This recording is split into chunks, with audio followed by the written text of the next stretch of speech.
मालेगांव का रंग ढंग बदल गया है। ठाकरे ब्रांड की राजनीति का वीर सावरकर पर अपमानजनक टिप्पणी करने वाले राहुल गांधी के साथ जंगा से जंगा सटाकर बैठने में संजय राउत को परहेज नहीं।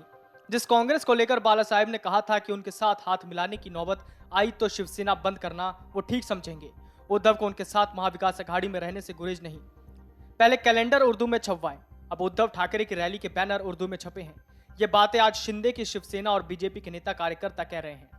दरअसल शिवसेना में फूट पड़ने के बाद और चुनाव आयोग द्वारा शिवसेना के नाम और निशान को शिंदे गुट को सौंप दिए जाने के बाद उद्धव ठाकरे महाराष्ट्र भर में बड़ी बड़ी सभाएं कर रहे हैं। खेड़ की रैली के बाद अब कल मालेगांव में उनकी रैली है। संजय राउत तैयारी के लिए 2 दिनों से मालेगांव में मौजूद हैं। वो 1 लाख से ज्यादा लोगों के जुटाने का दावा कर रहे हैं। नासिक जिले में शिवसेना खोने के बाद उद्धव ठाकरे का ये पहला दौरा है। मालेगांव की इस रैली में बड़ी तादाद में मुसलमानों को आकर्षित करने के लिए उर्दू में बैनर भी लगाए गए हैं। इसी पर बीजेपी और शिंदे के शिवसेना के अतुल भातखलकर, नितेश राणे, संजय गायकवाड़ जैसे नेता ये कमेंट कर रहे हैं कि कुछ दिनों पहले शिवसेना ने कैलेंडर उर्दू में छपवाया था, बाला साहेब ठाकरे को जनाब कहलवाया था और अब बैनर उर्दू में टंगे हैं। उर्दू में ये बैनर्स मालेगांव के चौक चौक में लगाए गए हैं। बस यही बाकी रह गया है, इनका भगवा रंग पूरी तरह से हिरवा हो गया है।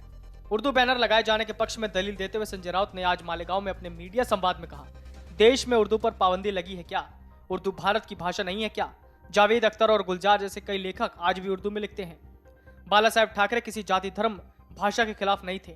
जो देश के खिलाफ थे वो बस उनके खिलाफ थे। जिनको नीतियों में बदलाव दिखाई दे रहा है उन्होंने बाला साहेब ठाकरे को ठीक से नहीं समझा।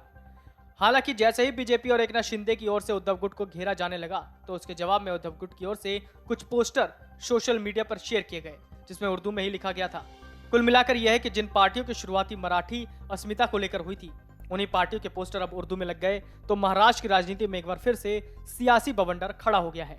अब दोनों से एक दूसरे पर आरोप लगाया जा रहा है। हालांकि इस मामले पर उद्धव गुट की ओर से संजय राउत ने मोर्चा संभाल लिया कि आखिर उर्दू में पोस्टर छपवाने से किसी को क्या दिक्कत हो सकती है, क्या उर्दू पर प्रतिबंध लगा हुआ है क्या?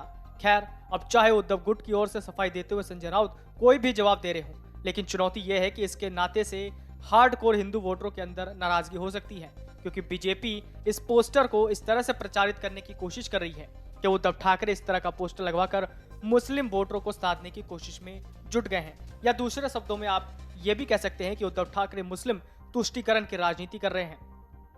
वह संजय राउत का कहना है कि उद्धव ठाकरे हर किसी को साथ लेकर चलने में विश्वास रखते हैं।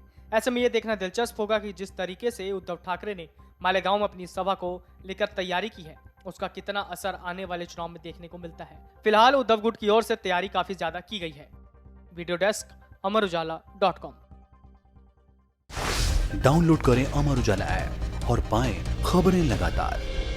अगर आप ये वीडियो YouTube पर देख रहे हैं तो हमारे चैनल को सब्सक्राइब करें और बेल आइकन को दबाना ना भूलें। अगर आप Facebook पर ये वीडियो देख रहे हैं तो हमारे पेज को लाइक करें।